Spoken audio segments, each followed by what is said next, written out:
Ha? Beriman dengan Rasulullah dan dengan apa yang datangnya daripada Rasulullah sallallahu alaihi wasallam. Jadi dua benda ni.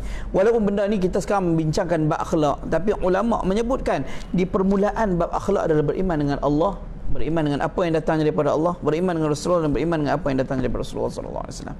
Beriman dengan Allah, kita beriman dengan sifat-sifat Allah Subhanahu wa taala. Kita beriman bahwasanya Allah taala itu tidak serupa dengan makhluk-makhluk ciptaannya.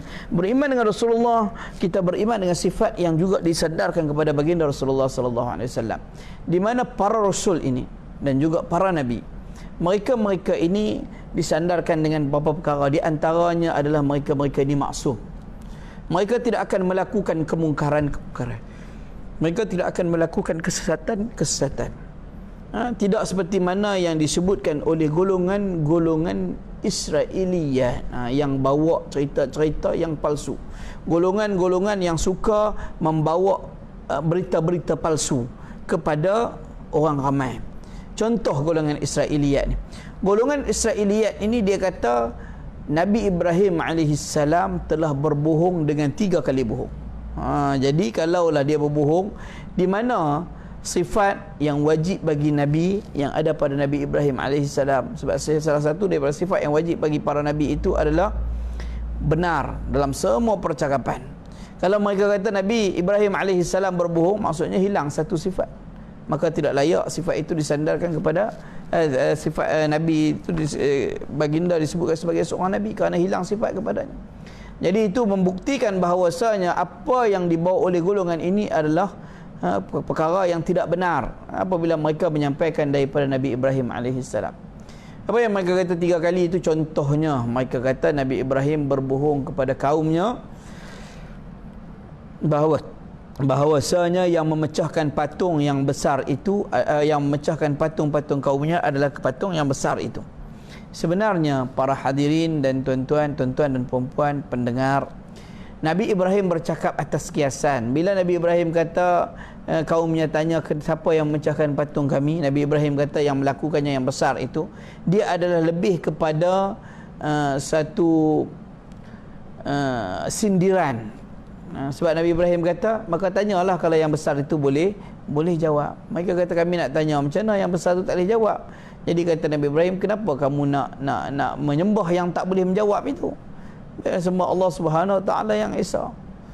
Ini kisah-kisah yang dibawa untuk merosakkan nama para nabi. Mereka kata Nabi Ibrahim berbohong. Mereka kata Nabi Ibrahim pernah semasa kecilnya itu menyembah juga patung berhala, menyembah matahari, menyembah bulan, yang mereka katakan kepada Nabi Ibrahim alaihissalam. Tuan-tuan dan puan-puan, itu pemahaman yang silap daripada Al-Quran. Sebab itulah dalam Al-Quran Allah Subhanahu Wa Taala menurunkan ayat-ayat yang perlu kepada huraian dan tafsiran. Dan Allah Taala firmankan dalam surah Ali Imran menceritakan keadaan itu. Allah Taala firman, "Wa ma ya'lamu ta'wilahu illallah," dan dalam satu bacaan sebut warasikhuna fil ilm.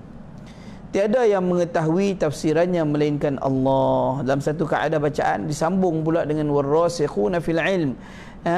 Dan orang-orang yang mendalam ilmunya, orang-orang yang diberikan hikmah ilmu dapat memahami tafsiran-tafsiran ayat. Di antara yang menyebutkan perkara ini adalah Sayyiduna Abdullah bin Abbas radhiyallahu an, di mana baginda di mana beliau Sayyidina Abdullah bin Abbas radhiyallahu an menyebutkan ana minar rasikhina fil ilm. Aku, kata Abdullah bin Abbas radhiyallahu an, daripada kalangan orang-orang yang mendalam ilmunya. Jadi itu di antara orang yang hebat, orang yang memahami konteks pentafsiran ayat-ayat Al-Quran. Tidak seperti mana yang pada hari ini kalau disebut oleh sebahagian daripada ulama-ulama, dalam kalam-kalam ulama, kita mengambil kalam daripada sebahagian daripada tuan-tuan guru ketika mana membicarakan mengenai ilmu. Mereka kata pada hari ini orang dulu belajar sampai 30 tahun untuk bercakap selama setengah jam, tapi orang lah ni belajar selama setengah jam untuk bercakap selama 30 tahun. Dia terbalik. Jadi semua orang bercakap seolah-olah mereka memahami Al-Quran ini, seolah-olah mereka lahir dengan Al-Quran. Jadi mereka telah membawa kesesatan demi kesesatan, kesesatan demi kesesatan dalam memahami konteks ayatul Quran. Beriman dengan Allah dan apa yang datangnya daripada Allah itu mafhum.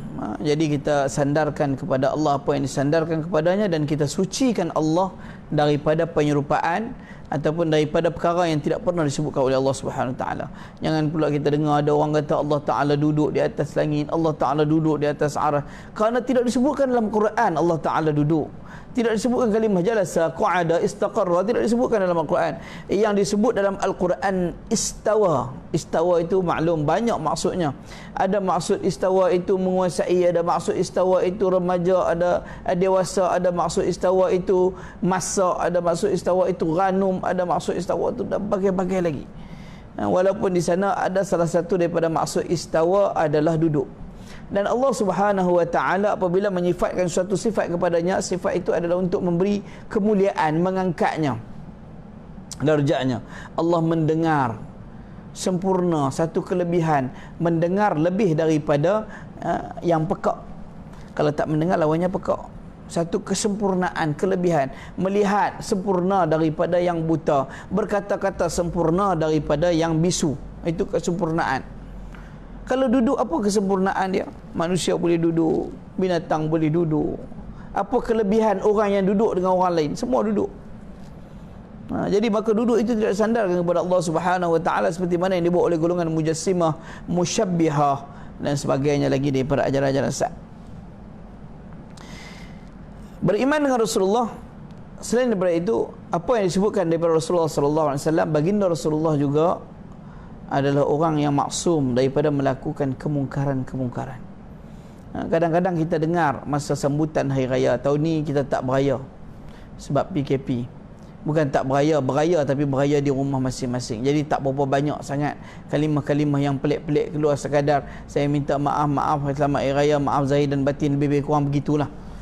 Kadang-kadang tahun-tahun yang lepas ada orang telefon tanya, Ustaz boleh tak kita sebut kita ni semua berdosa, kita ni semua sekian, Nabi pun buat dosa. Itu tak betul. Sebab Nabi SAW mereka itu maksum daripada melakukan dosa, walaupun dosa besar, walaupun dosa kecil. Itu kita lihat dalam percakapan-percakapan. Ada sebahagiannya sampai sebut malaikat pun buat dosa. Sedangkan malaikat itu Allah Subhanahu Wa Taala firman dalam Al-Quran, la ya'asunallaha ma amarahum wa yaf'aluna ma yu'marun. Mereka tidak pernah melakukan maksiat kepada Allah walaupun sikit di atas apa yang diperintahkan ke atas mereka. Wa yaf'aluna ma yu'marun. Dan mereka hanya buat apa yang Allah Ta'ala perintahkan kepada mereka. Jadi kita takut perkara-perkara ini. Ada orang sandarkan perkara yang tidak layak kepada malaikat, tidak kepada Nabi dan juga yang selain daripadanya.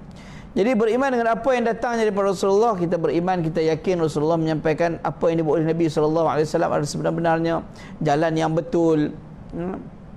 Kalau kita lihat daripada satu kumpulan sahabat-sahabat kita daripada jemaah tabligh.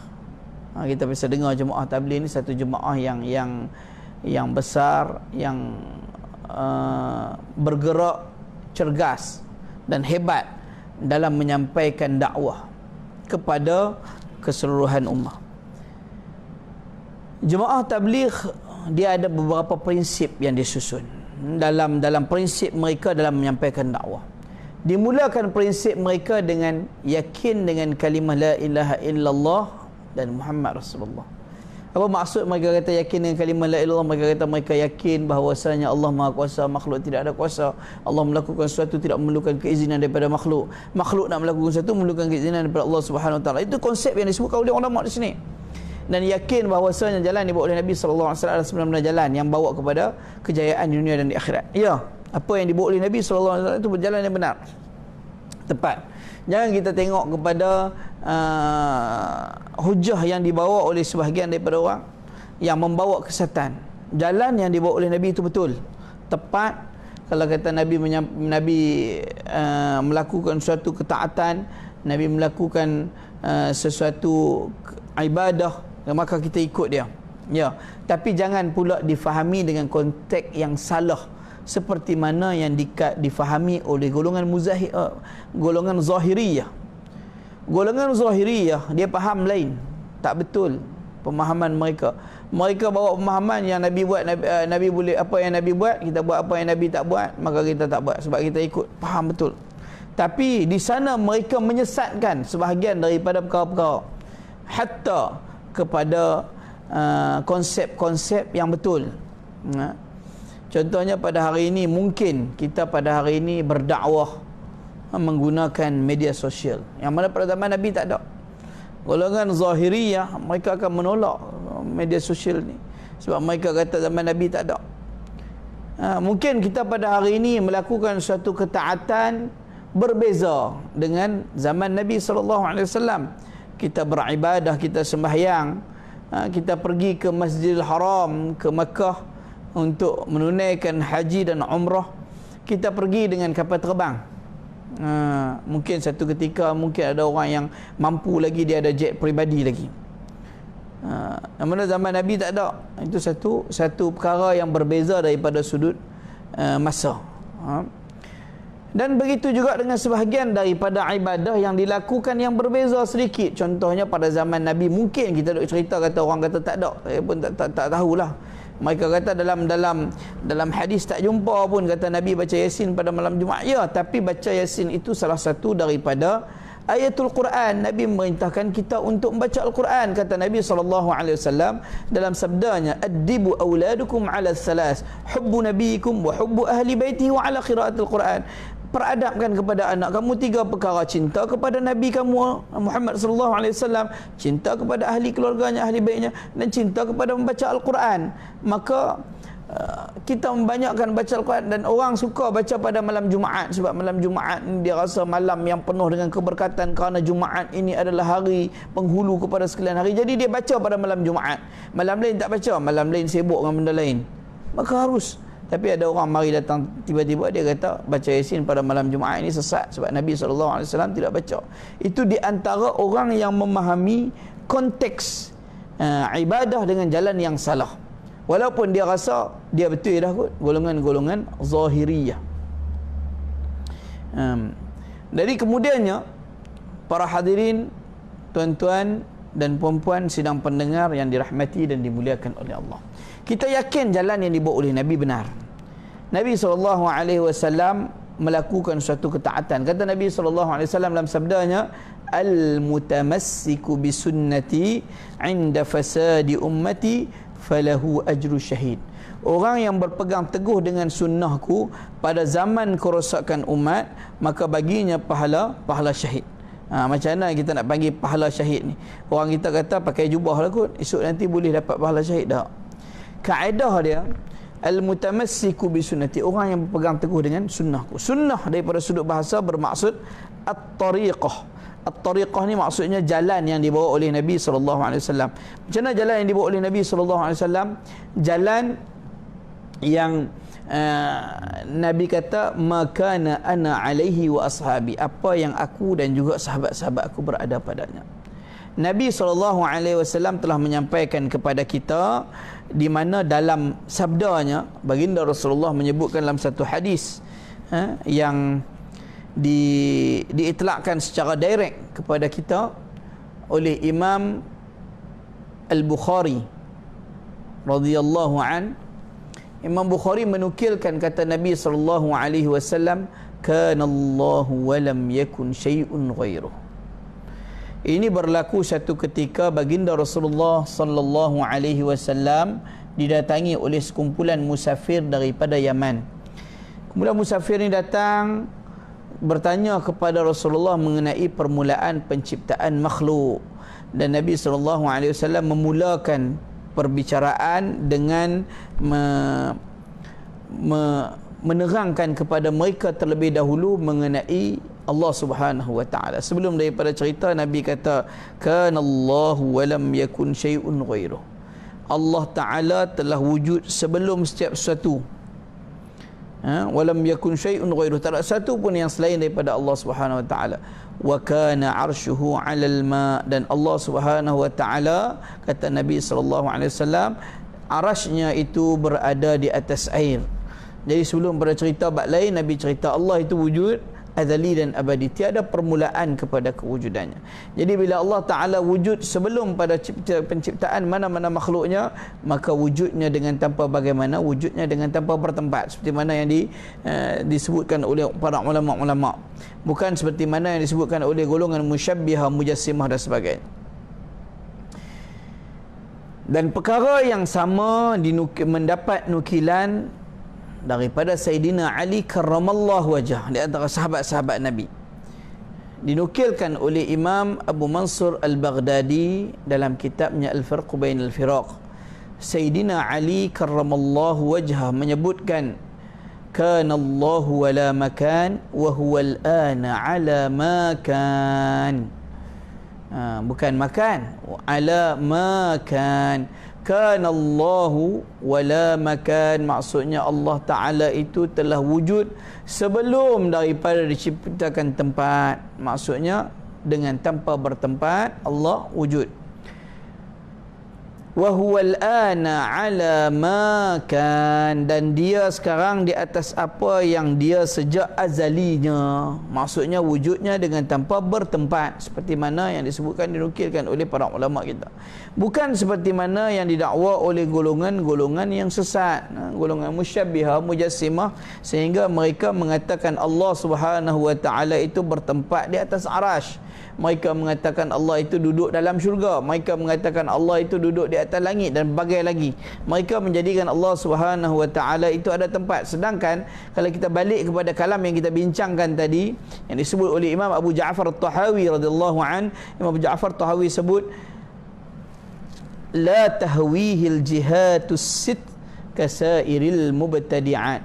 Tidak disandarkan kepada Allah Subhanahu wa taala jihatus sit, arah yang enam, kasairil mubtadi'at, seperti mana keseluruhan makhluknya. Arah yang enam mana? Atas, bawah, kiri, kanan, depan dan belakang.